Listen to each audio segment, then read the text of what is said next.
等你从平凡中忘了痛苦，不为他伤，不为昏黄，只对着苍茫换一场梦中。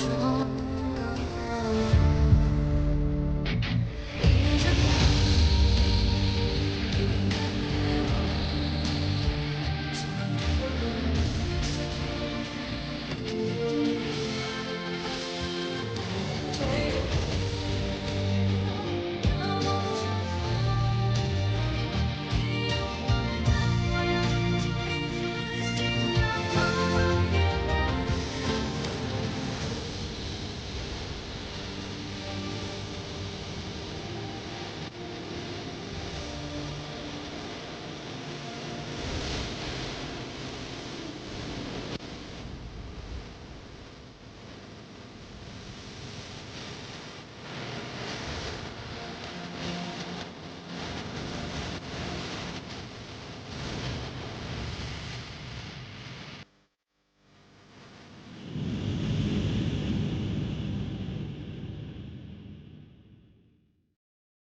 在想什么呢？看你魂不守舍的样子，在商司见学就这么磨人吗？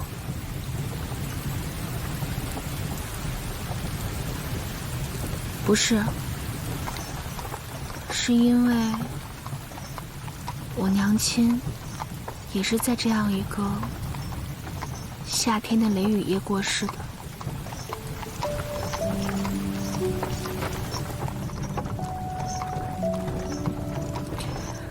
娘的忌日也快到了，每年这个时候，爹爹都会足不出户，也不去扫墓。但其实我知道，他只是不敢去，害怕自己控制不好情绪，怕会伤心难过吧。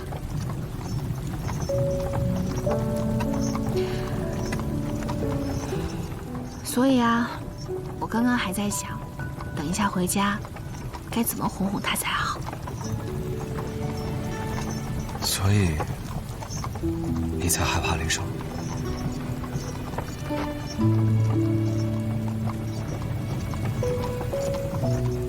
我不只讨厌雷声，我还特别讨厌夏天。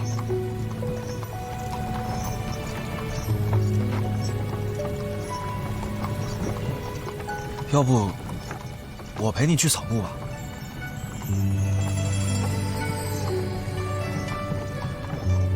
毕竟，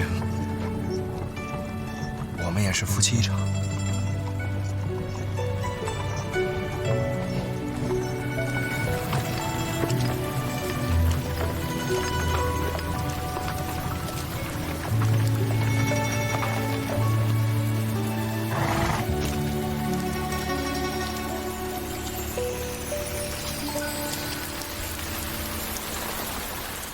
就送到这儿吧，毕竟，而且等一下被爹爹看到了，他又要胡思乱想了。那好吧，这把伞给你吧。可是你没事，进去吧。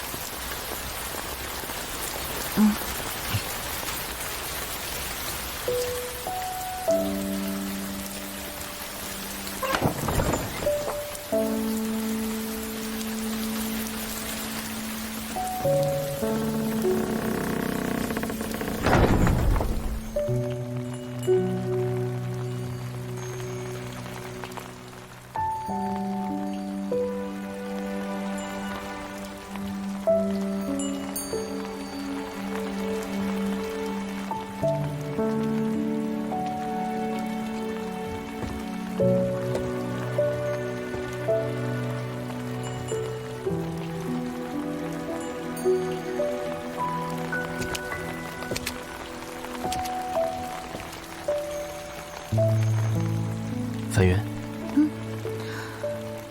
你怎么还没睡啊？本来想去接你的，可是你已经回来了。哦，一个朋友送我回来的。雷雨夜有人能陪着你，我就放心了。我本来以为你会垮着脸的，看来在商思见学有助于调节心情。高然，我好像现在也没有那么讨厌夏天了。也许跟他们一样，对夏天有了新的期待吧。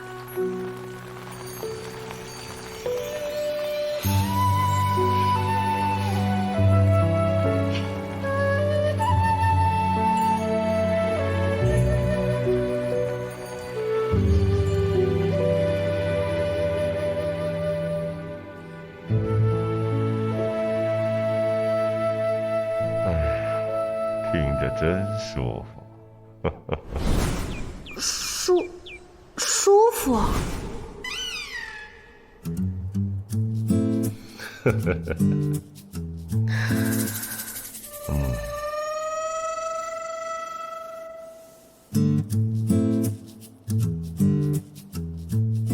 哎，我说范云真的很优秀吧？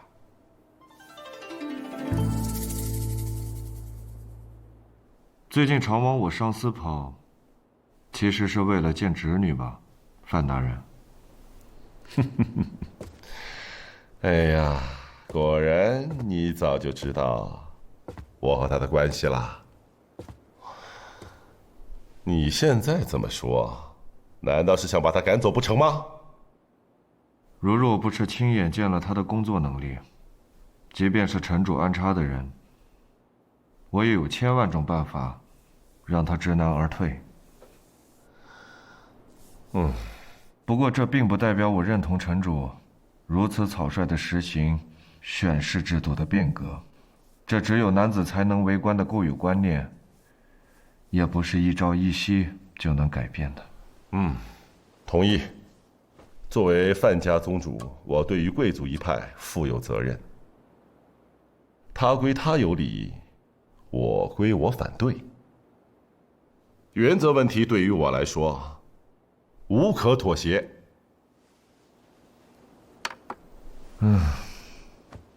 不过，我还有一个疑问：历来不苟言笑，连鬼见了都发愁的范大人，只是因为被叫了一声叔父，就如此的春风和煦，面生喜悦，就连我那面具都遮挡不住了。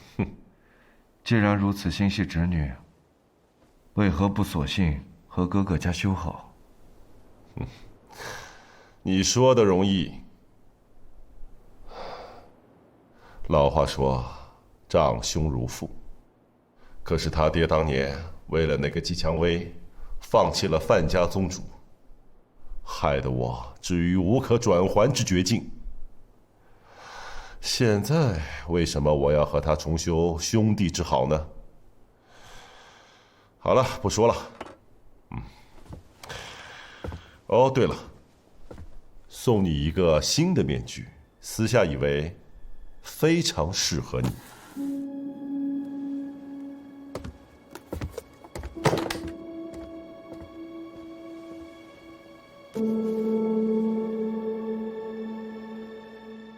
这么丑，我可不戴。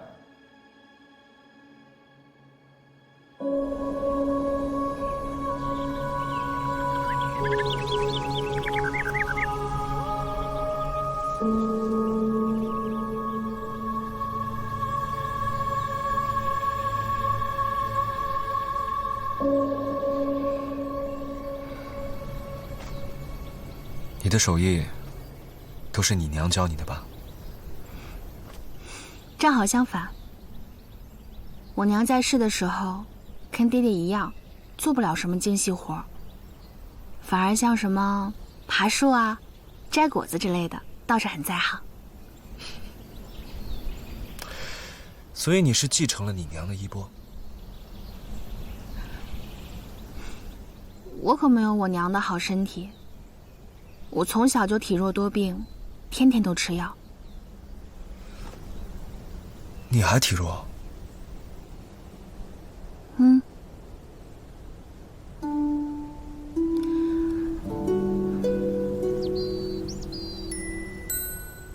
直到我长大一些之后，我的身体才一点一点有了好转。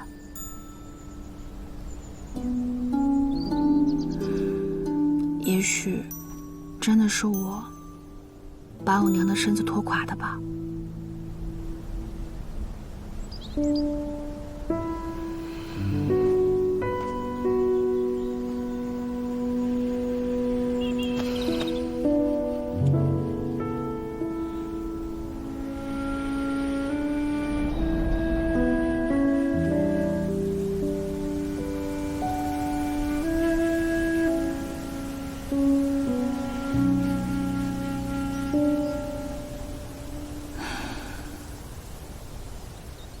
你说，为什么离梦想越来越近了，反而人的心里越来越没有底了呢？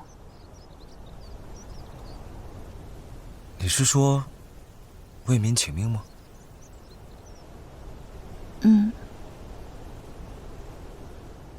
反正就觉得在上司的这段时间，总感觉哪里还没有做好。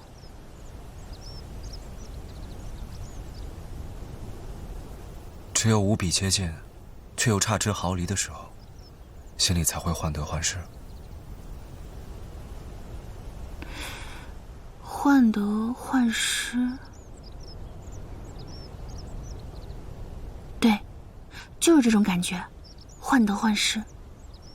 越想努力，就越害怕失去，然后就想再努力，更努力一些，把所有的事情都做到最好。但我相信你可以的。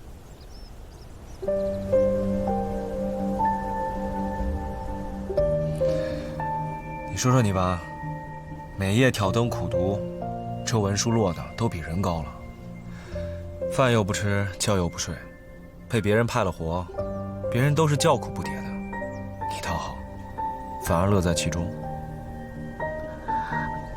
不是，你怎么什么都知道啊？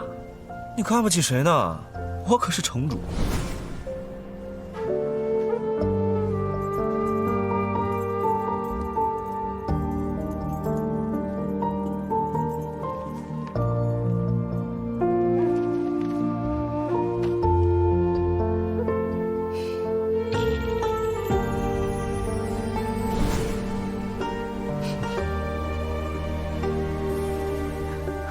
好好好，你是城主，你厉害。你通晓一切，行了吧？范云，这选氏变革前无古人，更是你我的第一战。我身为城主，也没有全然的把握，所以你有担忧的情绪也是情理之中。但没关系，谁说担忧就不能成事呢？只要接受自己一时的软弱，然后一起竭尽全力，迈步就是了。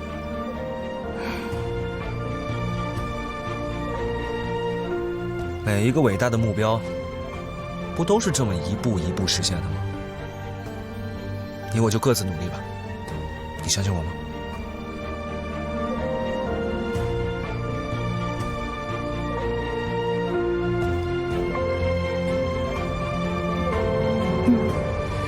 我相信你。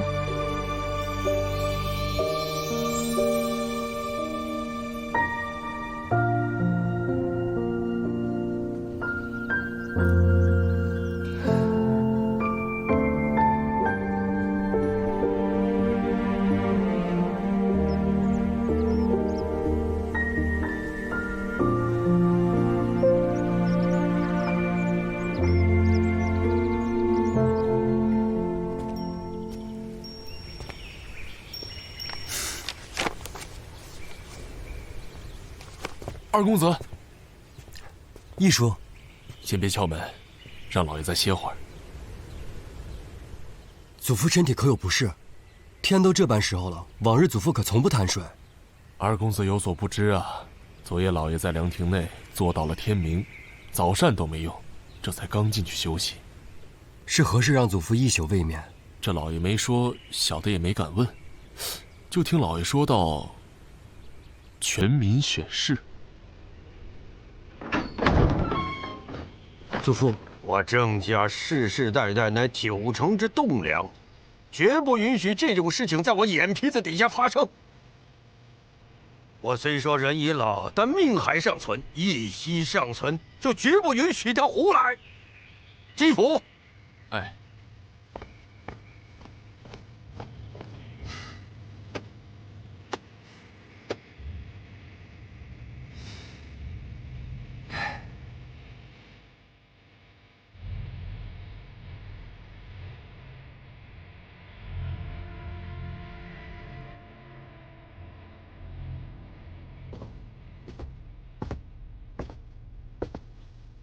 见过城主。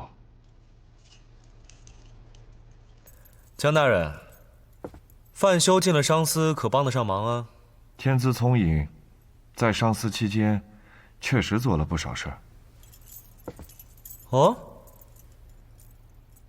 那江大人觉得，女子可以为官吗？城主是想问，全民选士的事儿。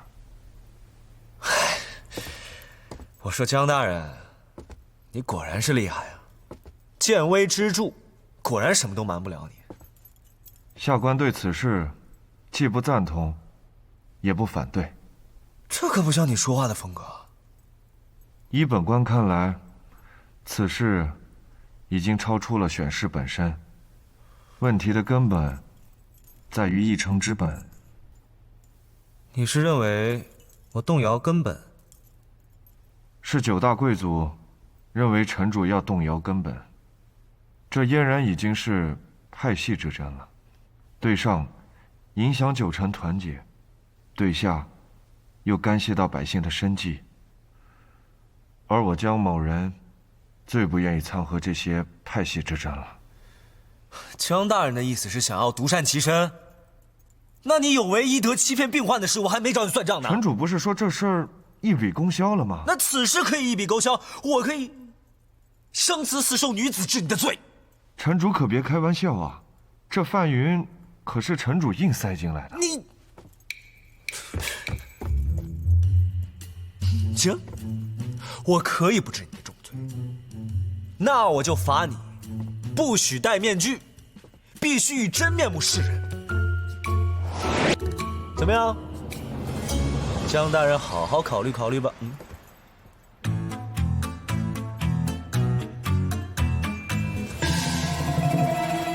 江大人面具一换，是答应了。嘿，你要是答应了，那这事就好办多了。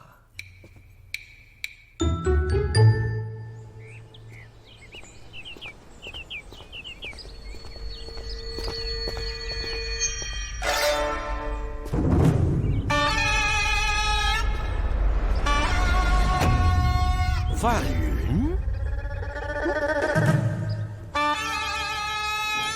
范云，哪有范云？谁是范云？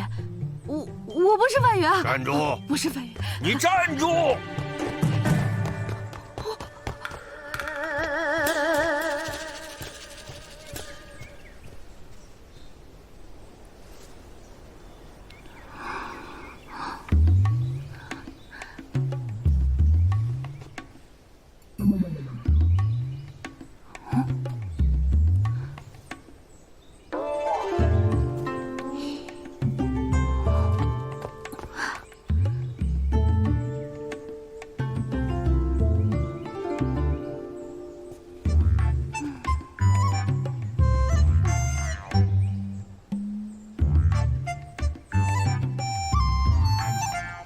范云，你干什么呢？你吓死我了！你吓死我了！你干嘛呢？我没干什么。哎，对了，我刚才找高然，发现他不在家，你知道他去哪儿了吗？你说高然啊？啊，自从他辞官之后，家务活他都包了。这个时间，他应该在集市上买菜呢。买菜？那我也去。不用那么着急。这样，你等我把这些文书送到司礼署，我今日就没事了。到时候，你跟我回家怎么样？我跟你回家。高然也在。走，走吧。此次选试变革将废除，请贵族参加选试讨论。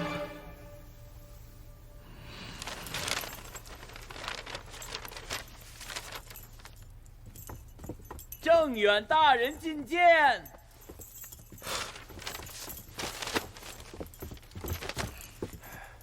哟，郑老，您这脸色怎么如此之差？来，快坐下。老夫的身体不要紧。那您是？城主啊，自昨日早会之后，老夫一直在想，当年先主把城主托付于我，恐怕如今我会让先主失望了。我这不是挺好的吗？我说的不是你那个病，我的病跟您没关系，我一直按您的吩咐按时吃药，请您无需担心啊。您还有什么事儿吗？在府中的花园里，城主提出允许全民选试，引起了轩然大波呀。老臣以为，城主还是断绝此念头为好。啊，原来您说这事儿啊，这事儿我确实回去想了，我确实冲动了，要不是您及时制止，那不就得酿成大错了，可不是吗？哎，城主的想法可是真的，千真万确。那老夫就没什么可说的了，老夫告辞了。不对呀，今日在府中，我看到了一个熟悉的身影，像是范云。城主是不是把范云藏在了府中？范云啊，他回来了，在哪儿呢？我怎么不知道啊？哎呀，郑老，你一定是病糊涂了，看错人了。我要是把范云藏在府中，我干嘛当初跟他和离呢？你说是吧？这倒也是啊。哎，有道理。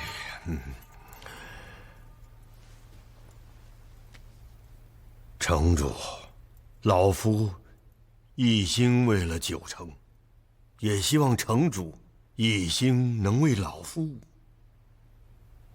那是自然。老夫告辞了。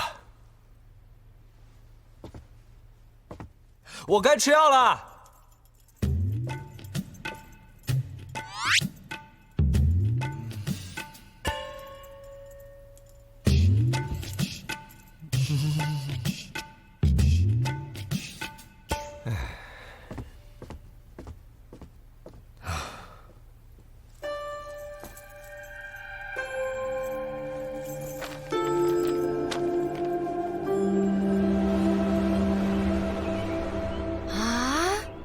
所以范回真让你叫他叔父啊？要我说，这府中的怪人可真是多。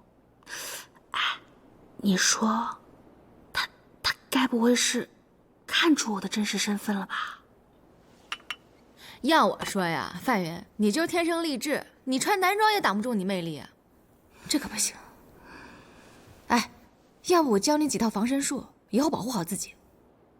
你啊，教我啊？你小瞧我，不信我给你。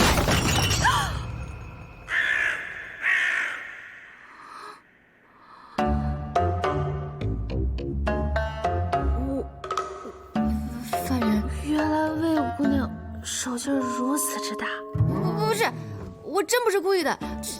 哎，魏姑娘别动了，你小心扎到手。这个，嗨，我们家的桌子经常这样，回头修一下就好了。啊，那这过的都是什么日子啊？哎呀，没事的，没事的。啊，太太受了多少苦啊？没受什么苦，别担心啊，灰姑娘。可是，我们家高然，他多可怜呀！啊，我还以为你在担心我呢。啊，我也担心你。好吧，那你现在就教我几招防身术吧。好，来，攻击我。攻击你？我往哪儿啊？你就往这儿。我这儿。嘿，走，转，躲，然后你就住手！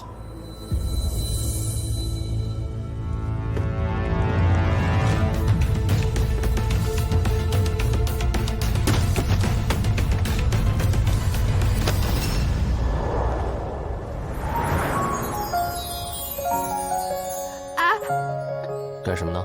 我没干什么。你误会了，高然，魏姑娘在教我防身术呢。防身术？哦。哎，对，不是误会，不是误会，你快抓住我。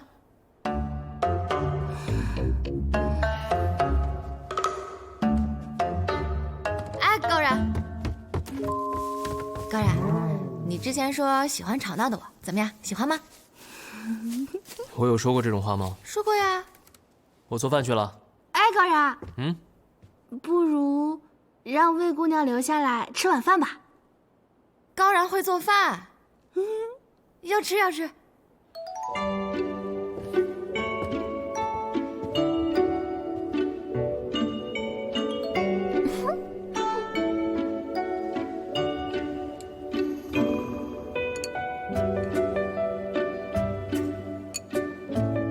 高然做的饭真好吃，一定是世上最好吃的饭。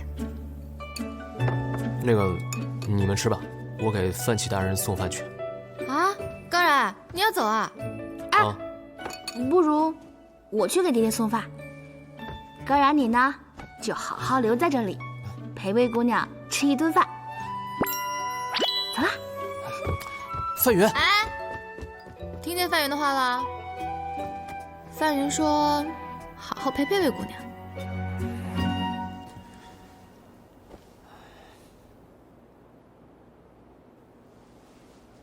这样，吃吧。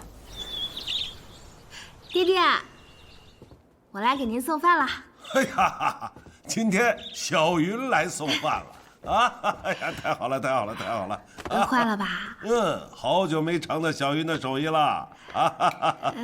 来，快！给爹爹摆上。哎呀，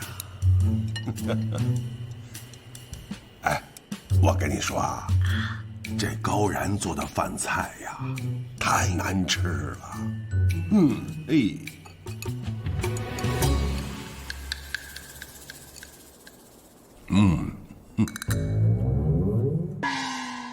难吃吗？小云啊，你最近是不是太累太忙了？你说这个这手艺……哎呀，爹爹，其实今天这顿饭就是高然哥哥煮的，但这食盒是你闺女我亲手装的。我说的今天这饭菜好吃，这姑娘装的饭菜啊就是不一样，好吃，好吃。爹爹，等我忙完这段时间，我一定会做一顿好吃的，好好犒劳您。少这儿拿好话哄我！你看看啊，你这忙完上司的事就要参加选试了吧？这参加完选试就要去当值了，对吧？今后啊，想吃上你的手艺，难喽！嘿嘿。那我可以插空给爹爹做呀。哎，小云啊，这个现在这城主的兴城之政策呀，府中好多人都在反对啊。我想你参加这个选试这事儿啊，不大容易。哎呀，我知道爹爹说的是谁。这郑大人也真是的，敢当面反对城主。我想这府中应该没有第二个人了吧？还有一个，他可比那个郑大人还凶。还有一个啊？谁啊？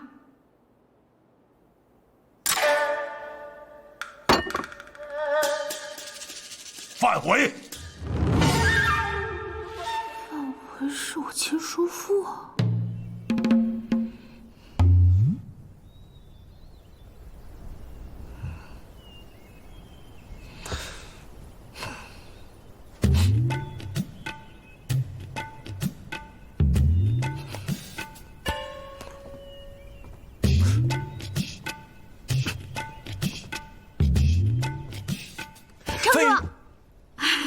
你怎么在这儿啊？你发现我了？啊！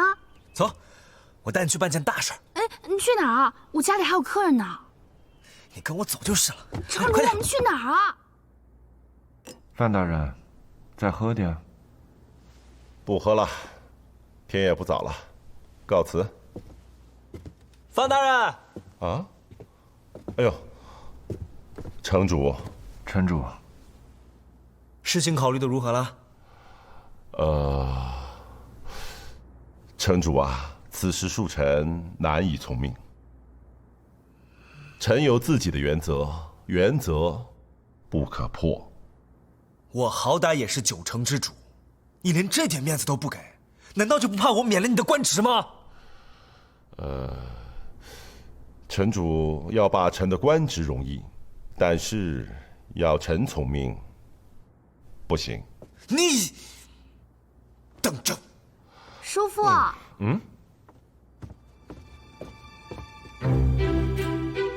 范云见过叔父。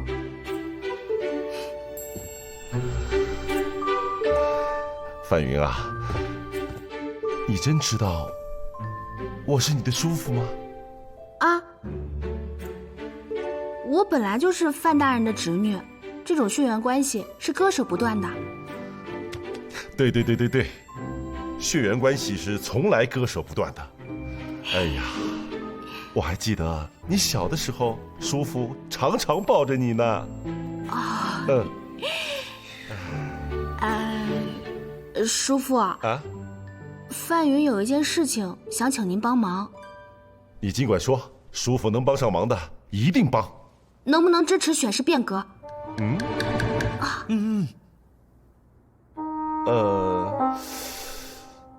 这个嘛，我是，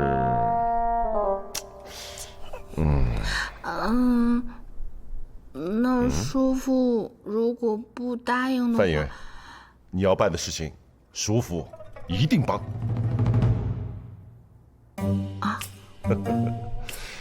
城主啊，这样我即刻给你回府，听听你们的详细方案。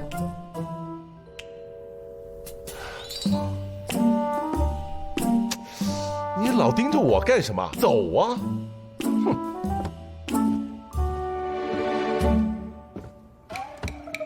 这原则底线呢？一声叔父，原则全无。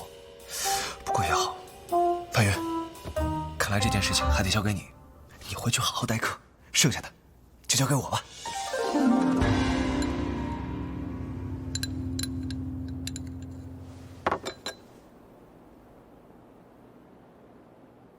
高人，你做的饭太好吃了，能再给我盛一碗吗？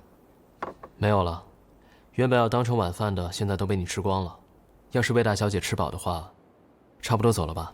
孤男寡女共处一室，有损你清誉的。我都不害怕，你怕什么呀？我再待一会儿嘛，我又不着急回去。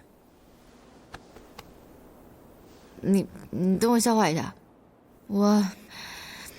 我再跟你聊，就像我们那天一样。你还有什么事吗？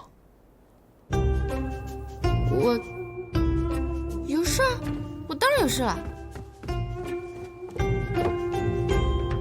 那你说呀。你为什么长得这么好看？高然，我觉得有时候你离我很远，有时候又很近，但是好看的脸始终没变过。魏大小姐，你不是说你想像范云一样做自己想要做的事情吗？你记得我说的话？我以为魏大小姐说的是真心话。我说的是真心话呀。我现在最想做的事情就是每天看见我喜欢的人。那好看的皮囊多了去了，你如果这是唯一评判的标准的话，那就太肤浅了。我就说你不懂女人吧，你呢对感情一窍不通，你怎么知道我所说的喜欢就是世人嘴里的皮囊之相呢？你又怎么能肯定我对你外表的赞许不是因为一眼万年的缘分注定了我心之所向呢？你那么在意我喜欢你的外表还是你的内心，是不是你已经也……魏大小姐，真该坏了。我还没讲完呢。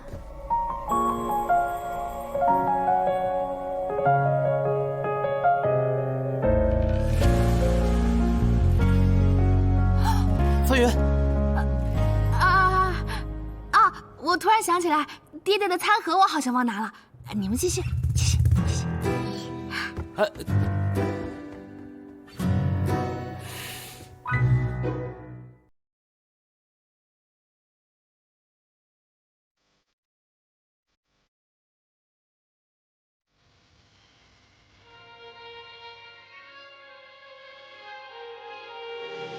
看多少花谢花开，数多少。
若女人如花，可否被真爱？